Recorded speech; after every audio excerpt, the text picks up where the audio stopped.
I'm doing good. Everything going well? Yeah.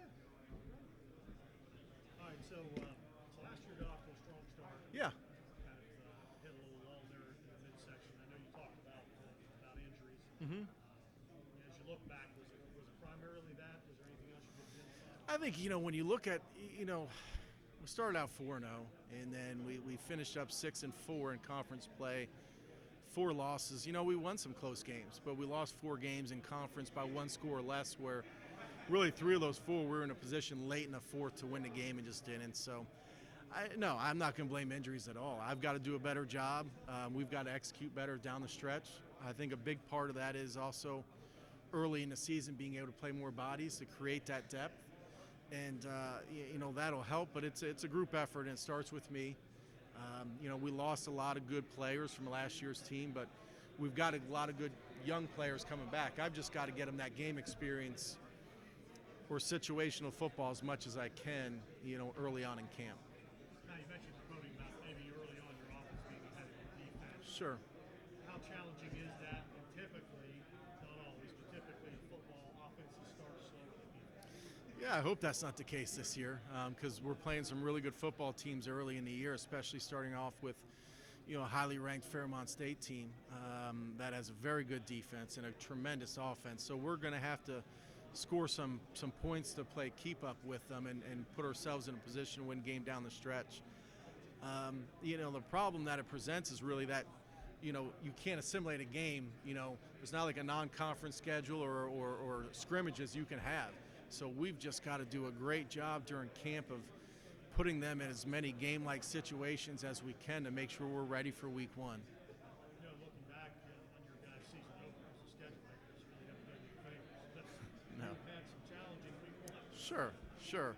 I mean, last year we opened up against West Virginia State, got up to a great lead, led them back in it, and very fortunate down the stretch to make some plays defensively and win it. This year, I think Fairmont State is 14th preseason poll in the country. And they're one of the best teams I think we've played in the last 2 years. Because they're a whole football team. They're good on offense, defense, and great in the kicking game. You can't control that with the schedule. We're going to do what we can just to make sure we're ready to play week 1. Now, finally, talk to me about John Kaminsky, Sure. his development, and how proud you are. Well, first of all, extremely proud of John Kaminsky and his accomplishments.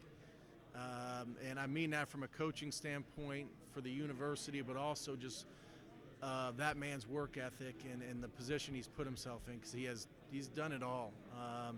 And it's been because of his effort and his passion for the sport. So can't say enough what he's done for the university and the accomplishments, but just showing that the scope is changing a little bit in college football. More and more players from the Division II level are getting these opportunities, whether it's because of the transfer portal and new rules of Division I players being eligible right away at Division II, and everybody wants to play now, and more freshmen are playing at all different levels. So we're seeing a lot more guys trickle down from major college football programs, Division I programs, to play for us because they want that immediate gratification, success. They want their stats, big fish, little pond, whatever you want to call it. It's happening. And John was a guy that came in redshirt and just developed into a great player. All he needed was a weight room, and Coach Shantala did a tremendous job with him and developing him mentally. So excited for him. Excited for Cousin Daniels, who's still with the Tampa Bay Bucks. Both those guys are very deserving. Yeah. From your standpoint, and Division II standpoint, that's a great example. You can go in your kid's living room now and say, instead of just saying, hey, you can make the NFL for Division II, you can say, here's John Kaminsky. Sure. Absolutely. We had 4 players from last year's defense getting NFL camps. 2 guys are still with them. And I think it's a testament to, one, their work ethic, but knowing that, hey, regardless where you're at, if you're a good player, and, I think last year we had over 25 different NFL team scouts on campus watching film, interviewing our players, and at practice. So it's awesome for our program, and I'm excited, and it also gives hope to those guys that still have those dreams and aspirations to play at the next level.